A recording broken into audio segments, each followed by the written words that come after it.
Infertile, divorced, failure. The words glowed on a 10-foot screen at my sister's wedding reception. 200 guests laughed.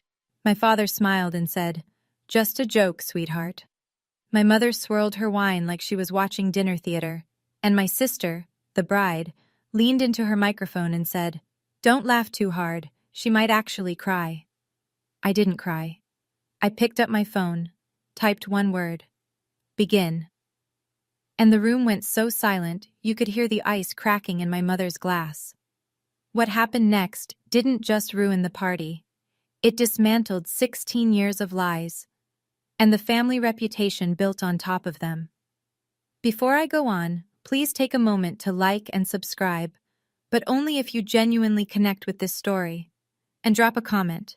Where are you watching from, and what time is it there? My name is Thea. I'm 34 years old. Now, let me take you back to 4 weeks before the wedding, the night I got the phone call that started everything. It's 11 p.m. on a Thursday. I'm at my desk in Richmond, finishing elevation drawings for a historic courthouse renovation. Coffee's cold, back aches. Normal Thursday. My phone lights up. Unknown number. Virginia area code, but not Richmond. Somewhere smaller. Somewhere I used to know. I answer. "Ms. Linden?" A woman's voice. Careful. Professional. "My name is Dolores Vargas. I'm a nurse at Shenandoah Hills Care Center. Your grandmother asked me to call you." My hand tightens around the phone. Grandma Ruth. 84 years old. The only person in my family who ever made me feel like I belonged in it. "She's scheduled for hip replacement surgery in 3 weeks, Dee says. Her health is stable, but at her age, there are risks. She's been asking for you." I close my eyes. 2 years since I last saw her. I'd snuck into the facility on a Tuesday afternoon when I knew my father wouldn't be there. We sat together for 40 minutes. She held my hand and told me about her garden. Then a staff member mentioned my visit to my father's office, and Harold Linden made sure the front desk had instructions. Thea is not on the approved visitor list. "There's something else," Dee says. Her voice drops. "Your father told Ruth that you can visit, but only if you attend your sister's wedding first. It's in 3 weeks." Of course, everything with Harold comes with conditions. "And Ms. Linden? Your grandmother wanted me to tell you one more thing." A pause. "She said they're planning something, at the reception, something about you. She wanted you to be ready." I look up from my phone. On the wall across from my desk hangs a framed certificate. Virginia Emerging Architect of the Year. 5 years of silence. And the first voice I hear from that town isn't my mother's. It's a nurse's. To tell you what happened next, I need to go back further. 16 years further. I'm 18, senior year, sitting at the kitchen table in my parents' house in Millbrook, Virginia, a town where everybody knows your last name and what your father's worth. Harold Linden slides a document across the table. A land transfer form. The property is a 2-acre parcel on the edge of town. Rolling grass, a creek, 1 old oak tree. My grandmother Ruth gave it to me on my 16th birthday, signed it over legally, said, "This is yours, Thea, no matter what." "Sign it," my father says. "I need this parcel for the Oakdale project." "Grandma gave it to me, and I'm telling you to give it back." I look at my mother. Vivian Linden sits at the end of the table, flipping through a home decor magazine. She doesn't look up, doesn't say a word. The sound of pages turning fills the silence. I don't sign. 3 days later, my father cancels my college tuition fund. The account he'd been setting aside since I was born. Gone. Redirected. I find out when the registrar's office sends a letter. 1 week after that, Harold stands in the foyer with his arms crossed. "You walk out that door, you don't come back." My little sister Paige, 11 years old, watches from the top of the stairs. She doesn't say anything either, she just watches. I leave with 1 duffel bag and $43 in my checking account. That night, Harold tells the neighbors. "She dropped out, ran off with some boy, broke her mother's heart." None of it was true. But in Millbrook, my father's word was the only one that mattered. Here's what happened after the door closed behind me. I slept in my car for 2 weeks, worked the counter at a gas station outside Charlottesville, got my GED at 19 while waitressing double shifts at a diner that smelled like bacon grease and bleach, applied to community college, transferred to Virginia Commonwealth University on a need-based scholarship, studied architecture because I liked the idea of building things that lasted, things that couldn't be taken away with a signature. I graduated at 23. Nobody came to the ceremony. I wore my cap and gown, walked across the stage, and shook the dean's hand. Then I went home to my studio apartment and ate takeout on the floor. At 24, I married Drew Halpern, a man I'd met through Harold's old business network before I was cast out. He was 12 years older, charming in public, suffocating in private. He managed my bank account, screened my phone calls, and told me which friends I was allowed to keep. A smaller, quieter version of my father. I got out at 27. At 28, a doctor told me I couldn't have children. A medical fact. I processed it alone, in a clinic waiting room with fluorescent lights and a 2-year-old magazine. Somehow, Paige found out. Drew had stayed in touch with my family after the divorce. He'd always liked having leverage. Now I'm 34, senior architect at Mercer & Hollis in Richmond. I design restorations of historic buildings, courthouses, libraries, theaters. My professional name is T. Mercer Linden. I kept Drew's name hyphenated because the architecture world already knew it. I didn't hide my life from my family to be dramatic. I just stopped performing for people who'd already decided I was nothing. Nobody in Millbrook knows any of this. The morning after Dee's call, I sit in my office with the door closed. Through the glass wall, I can see my colleague Marcus Cole at his desk, headphones on, running cable management simulations for a museum project. Marcus is 36, ex-Army IT, and the most unflappable person I've ever met. He's also the closest thing I have to family. I call Dee back. How bad is the surgery risk? At 84, with her bone density, the surgeon said there's a real chance of complications. She's strong, but she's not young. Dee pauses. She cries your name some nights. She keeps your letters under her pillow. I press my knuckles against my forehead. My grandmother, hiding my letters under her pillow like contraband. Because in that family, loving me is something you have to do in secret. I have 2 options. Go to the wedding, endure whatever Paige and my parents have planned, see Grandma Ruth, or stay in Richmond, stay safe, and maybe never see her again. I knock on Marcus's glass wall. He pulls off his headphones. I need a favor. He listens to everything. The wedding, the slideshow warning, the nursing home ultimatum. When I'm done, he leans back and says, "If you go with a plan, not with hope." I know. And you're going. She's 84, Marcus. She might not make it through surgery. He nods, doesn't argue. Then we make sure you're not walking in blind. That night, I book a hotel in Millbrook for the wedding weekend. I pull out a dress I bought myself, navy blue, well-cut, professional. Not the one my mother will try to hand me. Marcus said, "Go with a plan," so I started making one. And for the first time in 16 years, I was glad my family underestimated me. 3 weeks before the wedding. Harold requires a family dinner. His condition before he'll clear my name at the nursing home front desk. So I drive 2 hours to Millbrook. The house hasn't changed. White columns, manicured lawn, American flag by the door.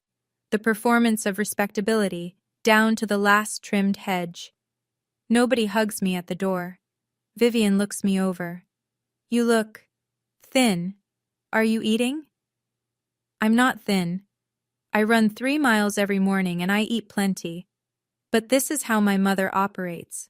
Concern as a weapon, wrapped in a question nobody expects you to answer honestly. Harold sits at the head of the table, same chair, same posture. "So, what are you doing with yourself these days?" "I work at a design firm." "Answering phones, I assume?" I pick up my fork. Don't correct him. Paige arrives late, trailing perfume and self-importance. She flashes a 4-carat engagement ring under the dining room light.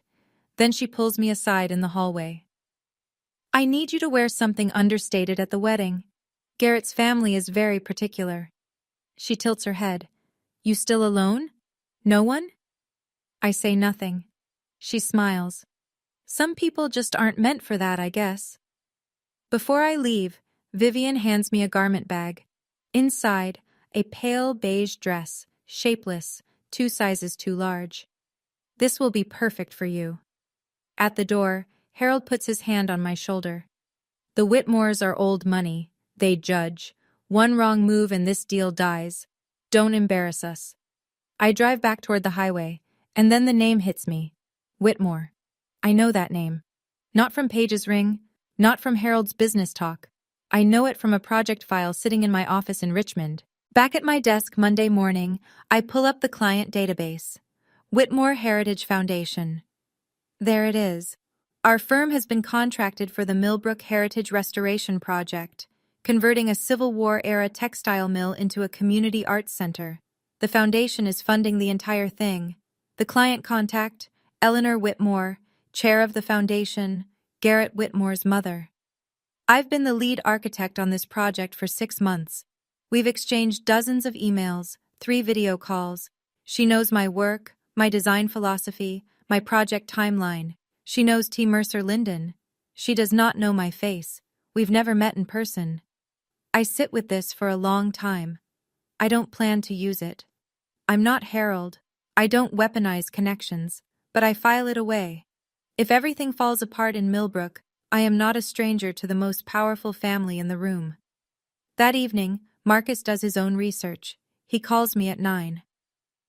The reception venue, Millbrook Country Club. They've hired a local AV company to run a projector and sound system. Slideshow, toasts, the usual. And guess what? The AV company is short-staffed. They just posted looking for a freelance tech for the event. Marcus. I already applied. Got a call back in 20 minutes. You don't have to do this. Thea, you're walking into a room where your family has already loaded a weapon.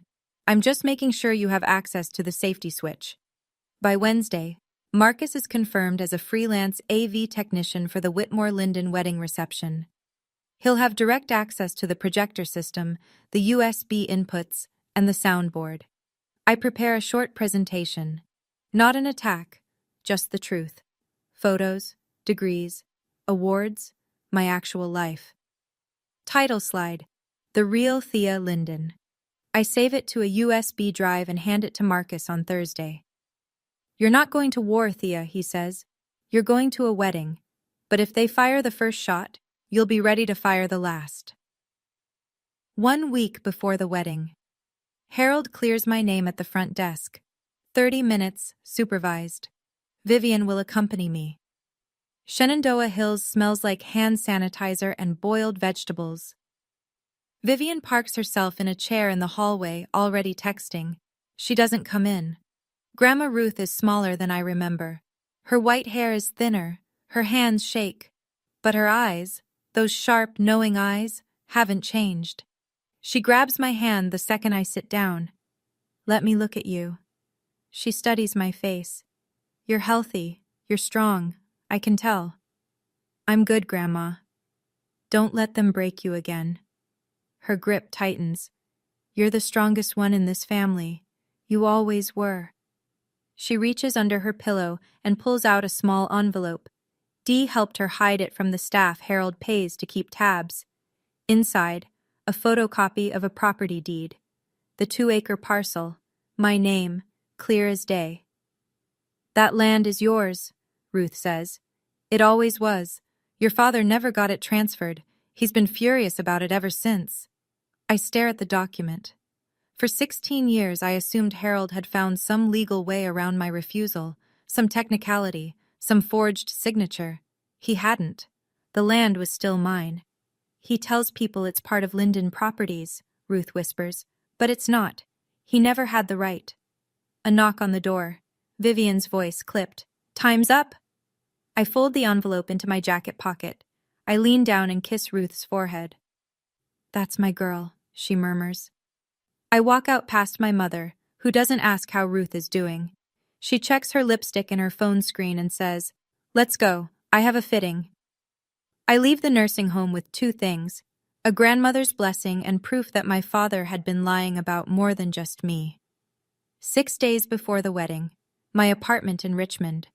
Marcus sits on my couch with his laptop open. On the screen, the slideshow I've built. Slide 1. A photo of me in my cap and gown at graduation. Alone. Smiling anyway. Caption: "No one came to my graduation, I went anyway." Slide 2. My architecture license, framed on my office wall. Licensed architect, Commonwealth of Virginia. Slide 3. Me on a job site, hard hat on, blueprints in hand. Senior architect, Mercer and Hollis. Slide 4. The award plaque. Virginia Emerging Architect of the Year. Slide 5. A simple text screen. White letters on black. "You called me a dropout. I have a master's degree. You called me broke. I own my home. You called me a failure. I design buildings for a living." Marcus scrolls through, nods. Clean, factual, no insults, just the record. That's the point. I don't want to attack them. I want the truth to be louder than their joke. He closes the laptop. "You sure you don't want to add the part about your dad's Oakdale problem? The land?" "No, I'm not him. I don't turn information into ammunition." "Then what's the trigger?" I show him. A text message, pre-typed on my phone. One word: begin. When I send it, Marcus switches the USB on the projector from Paige's slideshow to mine. He's already tested the system during setup at the venue. The swap takes 3 seconds. "And if their slideshow turns out to be harmless?" he asks. "Then I never send it. We leave. I visit Ruth. We drive back to Richmond." Marcus looks at me for a long time. "You know they won't keep it harmless." "I know. But I need to give them the chance, one last chance to be decent. Because when this is over, I want to be sure, completely sure, that I didn't fire first, 5 days before the wedding." Harold calls. He doesn't say hello. He says, "Rules. You sit at table 14, back corner. You don't speak to the Whitmores unless spoken to. You don't mention your divorce, your condition, or anything about your personal life. If anyone asks what you do, you say you work reception at a small firm. Clear? And after the wedding, I can see Grandma Ruth?" "We'll see. Depends on your behavior." The line goes dead. That evening, my phone buzzes. Paige has added me to a group chat. Vivian, Harold, Paige, and now me. The first message is a preview of the slideshow. I watch the images load. The Linden family. And then there's Thea. Old photos of me, stretched and filtered to look unflattering. Cartoon stickers slapped across them. And then the labels, one per slide, bold and centered. High school dropout, divorced, broke, alone, infertile. Paige types beneath the preview. "OMG, this is going to be hilarious. Don't worry, Thea, it's all in good fun." Vivian responds, "Keep it tasteful, Paige." She doesn't say take it down. She doesn't say this is wrong. She says keep it tasteful. As if there's a tasteful way to broadcast your daughter's medical history to 200 strangers. Harold doesn't respond at all. I screenshot every message, send them to Marcus without comment. Then I open my laptop. My own presentation is still up. 5 clean, factual slides. I add one more, a 6th. A quote, white text on black. "The measure of a family is not how they celebrate their best. It's how they treat their most vulnerable." I stare at the word infertile on my phone screen for a long time. Then I close the group chat. I don't respond. There's nothing left to say to people who think your body is a punchline. The wedding day arrives under a clear October sky. Millbrook Community Church, white clapboard, steeple catching the morning sun. The parking lot is full of BMWs and Land Rovers. This is the social event of the season. I wear my navy dress, not the beige sack my mother picked out. I'd left it hanging in the hotel closet without a second thought. Inside the church, 200 guests fill the pews. Millbrook's business community, country club members, town council acquaintances, and in the front row, the Whitmores. Eleanor in a deep green jacket, silver hair pinned back, posture like a former dancer. Her husband, Richard, beside her. Distinguished. Reserved. I sit in the last pew. No one greets me. No one offers to scoot over. Harold works the center aisle like a campaign trail. Handshakes, shoulder claps. So proud of my little girl. He doesn't mean me. Vivian floats near the altar in a custom ivory dress, murmuring to a friend. Both my daughters are here today, even the difficult one. She laughs lightly. The friend glances toward the back. I pretend not to notice. An older woman I don't recognize sits 2 rows ahead of me. White hair, floral dress, reading glasses on a chain. She looks at me once, then back toward the altar. I don't think anything of it. The ceremony begins. Garrett stands at the altar looking genuinely happy. He speaks his vows with a tremor in his voice. Paige speaks hers louder, longer, mostly about herself. Across the church, I spot Marcus near the side entrance, wearing a black polo with the AV company's logo. He adjusts a microphone cable on the altar. Our eyes meet for half a second. He gives the smallest nod. My father shakes hands like a politician. My mother smiles like a hostess. And I sit in the last row like a ghost they'd invited on purpose. The reception is at Millbrook Country Club. Crystal chandeliers, round tables draped in white linen, a 10 by 6 foot projection screen behind the head table, the smell of gardenias and money. Table 14 is where I'm seated, back corner, next to the kitchen door. Every time a server pushes through, a blast of clattering dishes and shouted orders hits my back.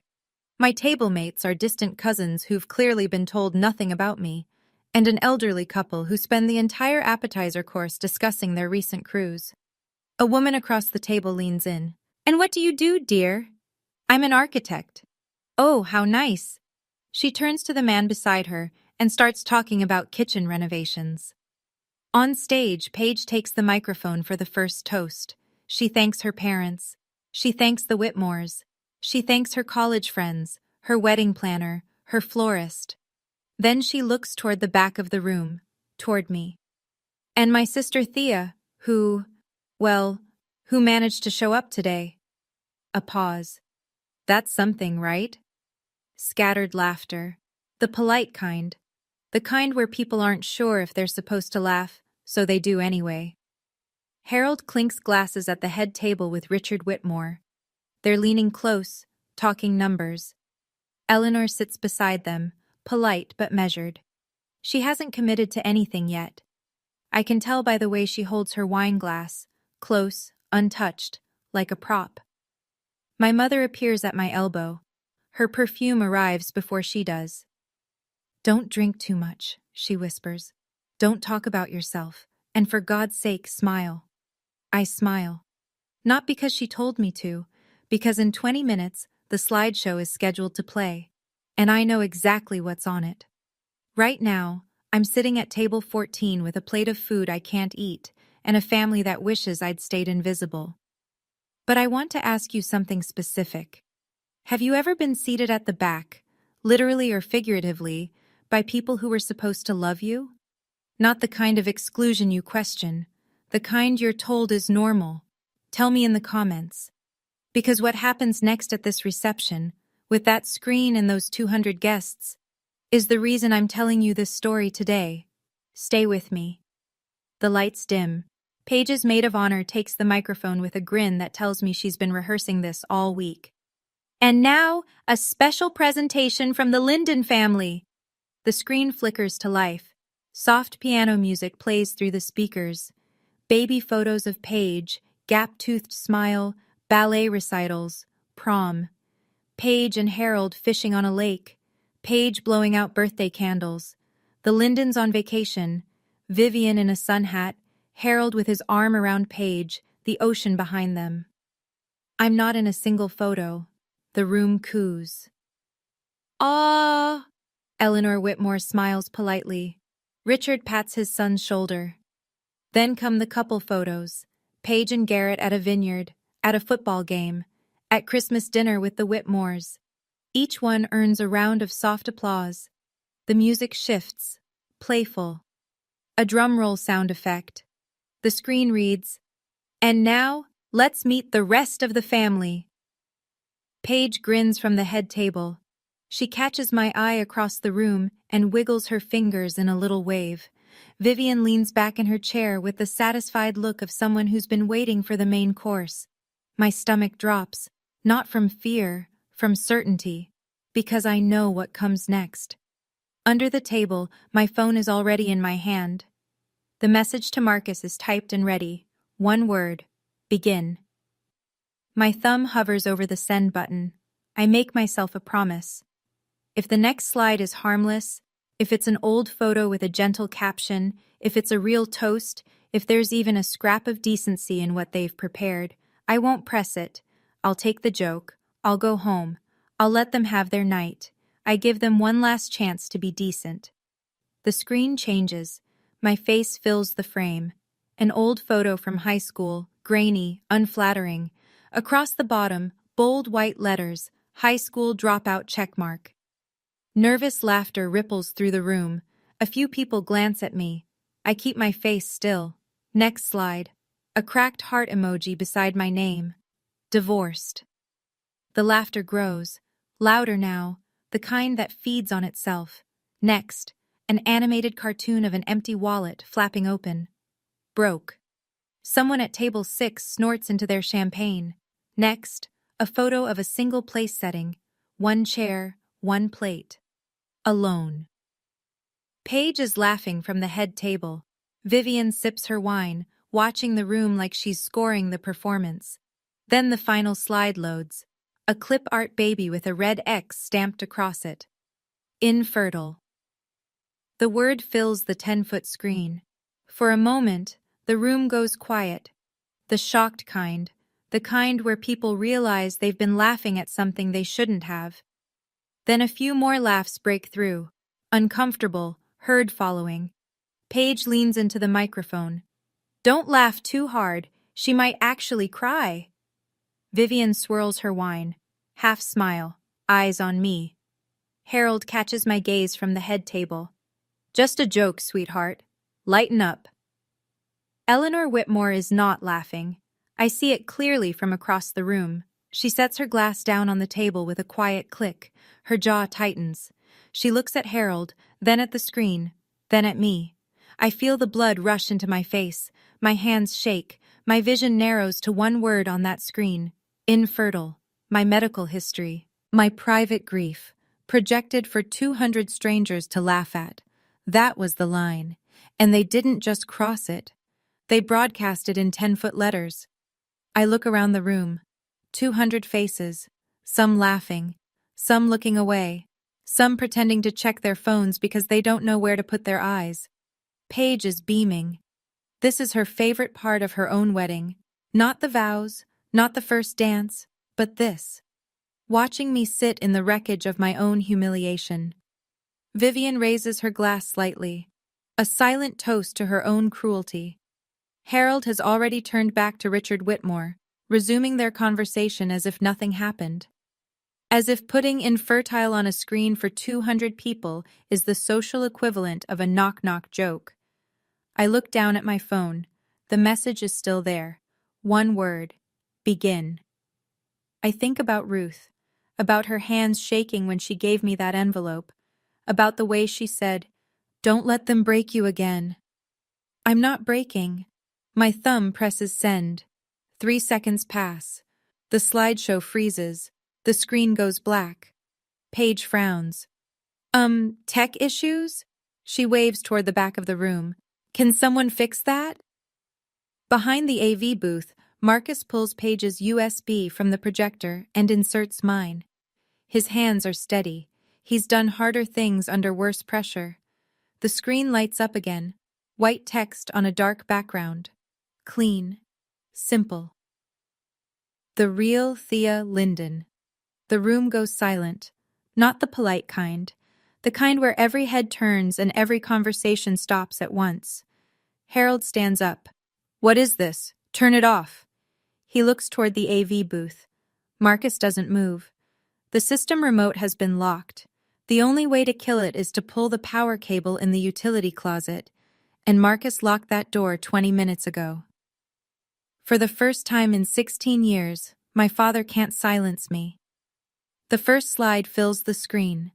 A photo of me at graduation, cap and gown, standing alone in front of the university seal, diploma in hand.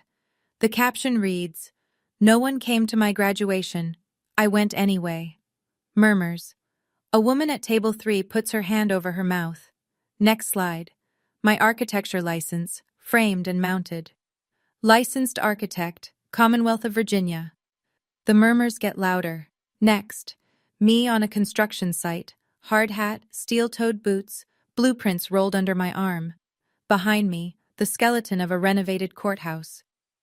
Senior architect, Mercer and Hollis. A man near the front turns in his chair to look at me, then another, then a whole table. Next slide. A framed plaque. Virginia Emerging Architect of the Year. Eleanor Whitmore's hand freezes halfway to her glass. The final content slide appears, white text on black. You called me a dropout. I have a master's degree. You called me broke. I own my home. You called me a failure. I design buildings for a living. I stand up from table 14. I don't walk to the stage. I don't grab a microphone. I just stand where I am, in the back corner, next to the kitchen door, and look toward the front of the room. Harold's face is a shade I've never seen, somewhere between fury and fear. This is ridiculous. She probably faked all of this. Paige's smile is gone. Turn it off. This is my wedding. Vivian sits frozen, her wine glass suspended in midair, her face drained of color. The last slide appears. The quote I added 5 days ago. The measure of a family is not how they celebrate their best, it's how they treat their most vulnerable. I don't say a word. I don't need to. The screen is doing all the talking. Harold moves fast. He steps out from behind the head table, both hands raised, smile locked in place. The same smile he uses at town council meetings and Rotary dinners. Folks, I apologize for the interruption. My older daughter has always had a flair for drama. He chuckles. It lands flat. This is clearly a misunderstanding. He walks toward me. The crowd parts slightly, the way people do when they sense a collision coming. His shoes click on the hardwood. When he reaches table 14, he lowers his voice, but not enough. The tables nearby can hear every word. Sit down, right now, or you will never see your grandmother again. I look at him. My father, 62 years old, builder of houses, destroyer of daughters, and I say in the same quiet voice, "You've used Grandma Ruth as a leash my whole life. That ends tonight." His jaw clenches. I will call security. From the head table, a chair scrapes back. Garrett Whitmore stands up. His face is tight. Wait. He looks at Harold, then at me. Let her speak. Paige grabs his arm. Garrett! He pulls free. Something isn't right here, Paige. I want to hear this. The room shifts. I can feel it. The energy tilting, the way a crowd recalibrates when someone unexpected breaks rank. Vivian rises from her seat, her voice cracking for the first time. Thea, please. You're humiliating yourself. I look at my mother. The woman who flipped magazine pages while my father threw me out. The woman who handed me a shapeless dress and told me to blend into the walls. No, Mother. For the first time, I'm not. At the front table, Eleanor Whitmore hasn't moved. But her eyes have. They're locked on the screen, on the words, Mercer and Hollis. And something in her expression changes. I step away from table 14. I don't rush. I don't raise my voice. I walk to the center of the room, between the round tables and the flickering candles, and I stand where everyone can see me. 200 faces, champagne going flat. The piano music has stopped. I didn't drop out. My voice is steady, conversational. like I'm explaining a project timeline at a Monday meeting. My father pulled my college tuition when I was 17 because I wouldn't sign over land my grandmother gave me. Harold opens his mouth. I keep going. I didn't choose to be alone. I was told to leave and never come back. I was 18 years old with $43 in a duffel bag. Vivian's hand trembles on her wine glass. My divorce? I married a man my family chose. He was controlling. I got out. That's not failure, that's survival. A woman at table 5 pulls her napkin to her face. Her husband puts his arm around her. And infertile? I look directly at Paige. That's a medical condition, not a punchline. And you put it on a screen for 200 people at your own wedding. Paige's lower lip quivers. She opens her mouth but nothing comes out. I look at Vivian. You helped design those slides, and you gave me a dress meant to make me invisible. I look at Harold. You told me to sit in the back, stay quiet, and not embarrass you. I let the pause stretch. The only embarrassment in this room is what you just did to your own daughter. The silence is total. A server holding a tray of desserts stops in the kitchen doorway, motionless. Then I hear the sound of a chair pushing back. Slow, deliberate. Eleanor Whitmore stands, and she walks straight toward me. Eleanor Whitmore moves through the room like she owns it. And in a way, she does. Half the people here tonight owe her foundation a grant, a favor, or a seat on a board. She stops 3 feet from me. Her eyes move from my face to the screen behind us, where senior architect Mercer and Hollis is still glowing. T. Mercer Linden. She says it like she's confirming something she already suspected. You're the architect on the Millbrook Heritage Project. Yes, ma'am. Eleanor turns, slowly, the way a woman turns when she wants a room to see exactly where she's looking. She faces Harold. Mr. Linden. Her voice is steady and surgical. The woman you just humiliated in front of my family is the architect I hired to restore the most important building in this town. The color drains from Harold's face in real time. I watch it happen, the confident flush replaced by something gray and exposed. I didn't know. You didn't know because you didn't bother to know your own daughter. A ripple runs through the room. Whispered words, heads turning. Someone at table 8 pulls out a phone. Paige jumps up from the head table, voice pitched high. Babe, this is insane. She's making this all up. She reaches for Garrett's hand. He steps back. His hand stays at his side. Vivian tries next. She approaches Eleanor with her hostess smile at full power. Eleanor, please, this is a family matter. Eleanor doesn't break eye contact with Harold. You made it a public matter, Mrs. Linden, when you put it on a 10-foot screen. The room exhales. I can hear it. 200 people breathing out at once, the collective release of held tension, the recalculation happening at every table. Nobody is looking at the bride anymore. Harold tries to recover. He's spent 62 years recovering. It's what he does. Builds back the smile, adjusts the handshake, resets the narrative. Eleanor, let's not overreact. He puts on his country club voice. Warm, reasonable, man to man, except she's not a man, and she's not buying it. It was a silly joke. You know how families are. I know how my family is, Eleanor says. We don't put our children's medical records on a screen for entertainment. She turns to Garrett. Son, I think we need to have a conversation, privately, tonight. Garrett nods. He's been watching Paige since the reveal. His expression isn't anger. It's something worse. It's reevaluation. He looks at his bride and says, You told me Thea was unstable. You said she had issues, that she was jealous of you. Paige's voice cracks. She is jealous. She's a licensed architect with awards, Paige, and you put infertile on a screen at our wedding. Harold steps toward Eleanor, dropping his voice to a register that probably works in boardrooms. Let's talk about the Oakdale partnership. This has nothing to do with... Eleanor raises her hand. One gesture. That's all it takes. The Oakdale partnership? She repeats it as if tasting something spoiled.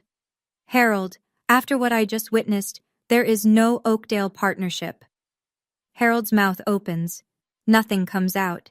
His hand, still raised in a half gesture, drops to his side. Vivian breaks, not gracefully, a sharp, strangled sound that might be a sob. This can't be happening. She says it to no one. She says it to the tablecloth. I stand in the center of the room. I don't smile. I don't nod. I don't celebrate. I just stand. For the first time in my life, standing is enough. Harold just lost the Oakdale deal. Paige just lost control of her own reception. And my mother is crying. Not for me. Never for me. For the image. I'm standing in the middle of this room, and for the first time, no one is telling me to sit down. Now I need to know, if this were your family, would you have pressed begin? Or would you have walked away? Drop a 1 for begin or a 2 for walk away in the comments.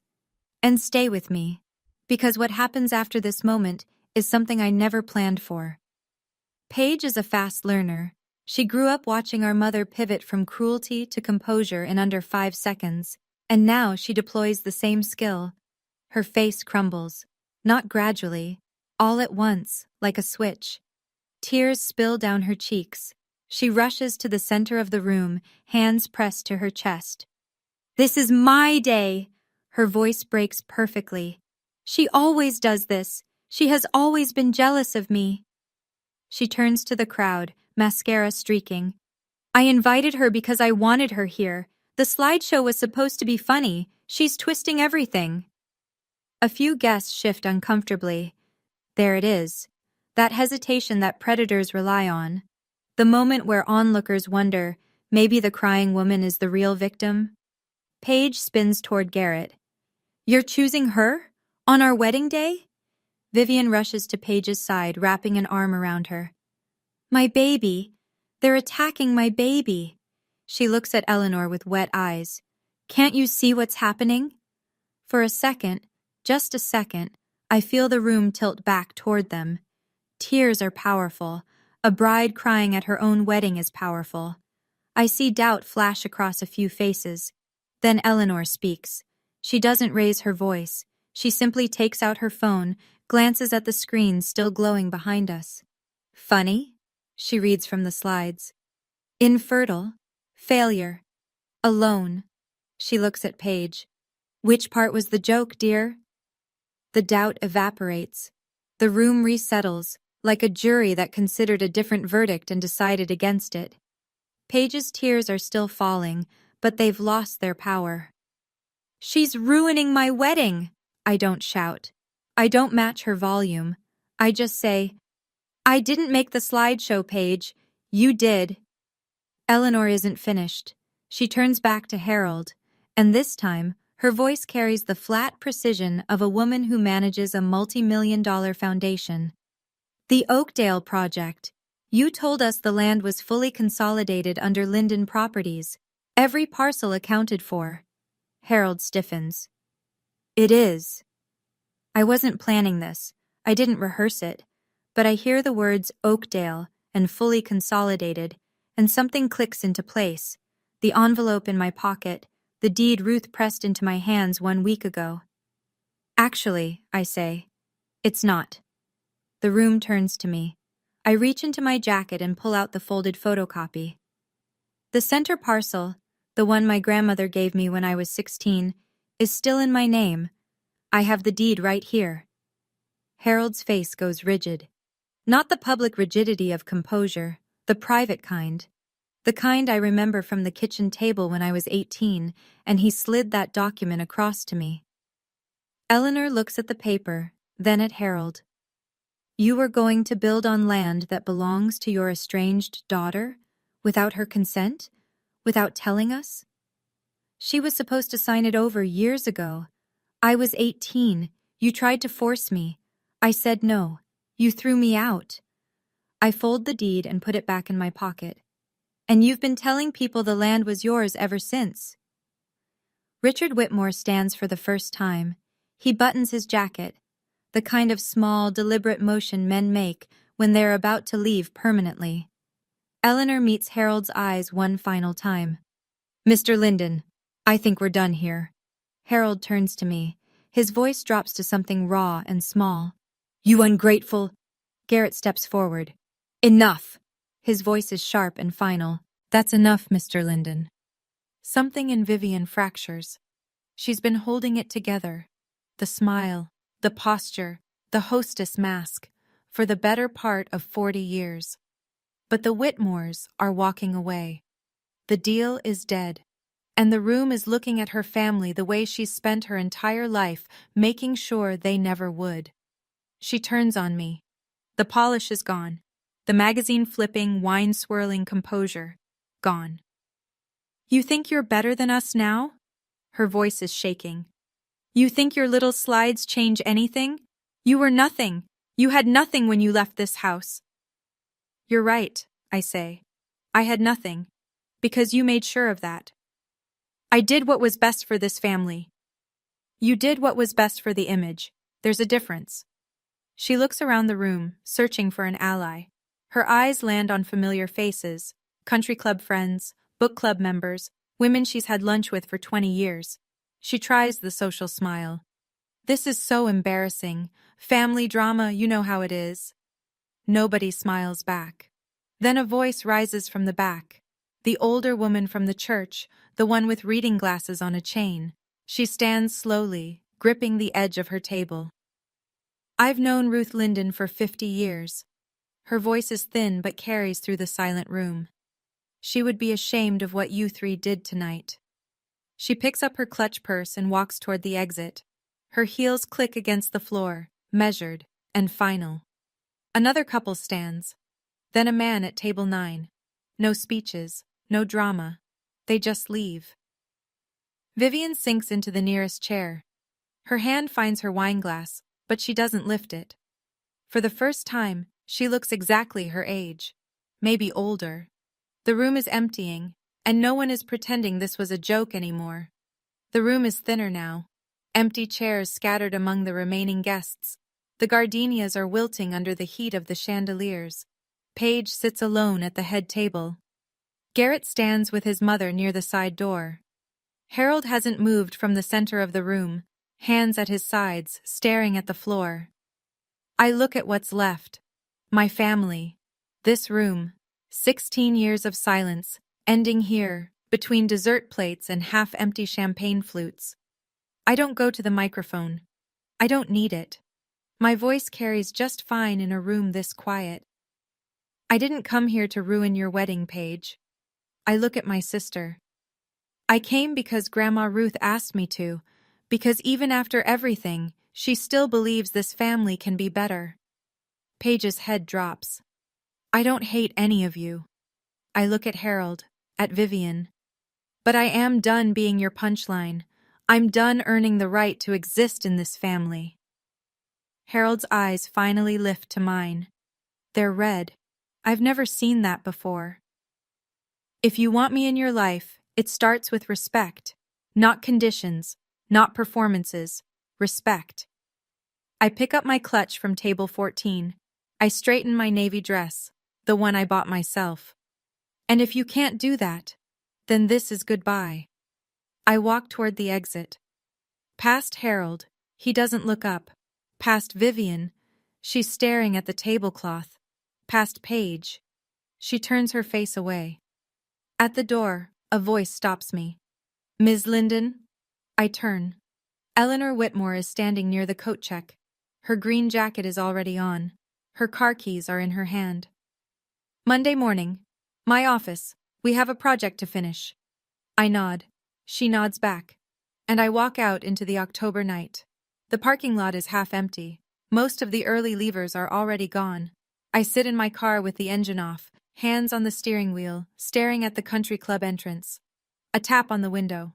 Marcus, still in his AV company polo, holding 2 gas station coffees. I unlock the door. He slides into the passenger seat and hands me one. You okay? No. I wrap both hands around the cup. But I'm better than I've been in years. We sit in silence for a while. Through the windshield, I can see figures trickling out of the club. Couples walking fast. A man loosening his tie. Nobody's laughing. My phone buzzes. Garrett. I'm sorry for what my wife's family did. Paige and I need to talk. I don't know where this goes. Another buzz. D. Your grandmother saw everything. Someone's niece was live streaming the reception to a family group chat. Ruth watched the whole thing. She's laughing. She says, "That's my girl." I close my eyes. Ruth, in her nursing home bed, watching her granddaughter stand up in a room full of people who tried to make her invisible. Laughing. Proud. One more. Eleanor Whitmore. I've informed my team about the Oakdale land situation. Harold will not be building on your property. We'll find another partner for future development. I type back to Eleanor. Thank you. To Dee. Tell her I love her. To Garrett. I'm sorry too, for all of it. I don't respond to Harold, or Vivian, or Paige. There's nothing to say that wasn't said in that room. Marcus starts the car. Where to? Hotel, then home tomorrow. He pulls out of the parking lot. In the rearview mirror, the country club shrinks. Millbrook is a small town, and small towns do what they do best. They talk. The week after the wedding, Millbrook rearranges itself. I hear this secondhand, from Dee mostly, and from Marcus, who has a talent for monitoring small-town Facebook groups. Vivian is removed from the Millbrook Autumn Gala Planning Committee. No formal announcement, just a quiet email from Eleanor's assistant. We're restructuring the committee this year. Thank you for your past contributions. Vivian calls 3 board members. None of them pick up. Harold loses 2 minor business partners within the first 10 days. A property developer in Staunton pulls out of a joint venture, citing alignment concerns. A local contractor who'd been loyal for 15 years sends a polite letter about pursuing other opportunities. Linden Properties doesn't collapse. Harold's too entrenched for that. But the cracks are visible, and in a town where reputation is currency, cracks spend fast. Paige and Garrett. Garrett asks for couples counseling. Paige refuses. She calls it an insult. By the second week, Garrett packs a suitcase and moves into his parents' guest house. They're not divorced, but they're not together. The book club that Vivian has hosted every third Thursday for 11 years quietly relocates to someone else's living room. No one tells her. I don't follow any of this in real time. I'm in Richmond, back at my desk, back at my drafting table. I have a courthouse renovation to finalize and a heritage project to present. Marcus reads me a post from the Millbrook Community Facebook page while we're eating lunch. Someone shared a photo of the slideshow screen with the caption, "This happened at the Whitmore-Linden wedding. Shame on the Lindens." 87 reactions, 42 comments. You didn't do this to them, Marcus says, closing his laptop. I know. They did this to themselves. You just stopped covering for it. I eat my sandwich. It tastes better than anything served at table 14, 3 weeks after the wedding, a Tuesday evening. I'm reviewing blueprints for the Millbrook Heritage Project. Eleanor's foundation wants the presentation ready by month's end. My phone rings. Harold. I almost don't answer. Then I pick up. He doesn't start with an apology. He starts with an offer. The land. Name your price. Let's end this like adults. The land isn't for sale. It was Grandma Ruth's gift to me. It stays mine. You're destroying this family over a piece of dirt? You destroyed this family over a piece of dirt 16 years ago, when you chose a parcel over your daughter. Silence. Long. The kind that lives on the phone line like static. I did what I thought was right, he says finally. So did I. And here we are. Another pause. Then his voice changes. Softer, almost human. Your grandmother is no longer your bargaining chip. I keep my voice level. I've contacted Shenandoah Hills directly. I'm listed as her secondary emergency contact. I can visit whenever I want. You don't get to use her against me anymore. I hear him breathe, in and out, the sound of a man realizing that the last lever he had has been removed. You always were the stubborn one, he says. I learned from the best. I wait for more. An apology. A confession. A crack in the wall he spent 62 years building. Instead, he hangs up. I set the phone down on my desk. My hands aren't shaking. My heart rate is normal. There was a time when a phone call from Harold Linden would have sent me spiraling for days, replaying every word, wondering if I'd been too harsh, too ungrateful, too much. That time is over. I go back to my blueprints.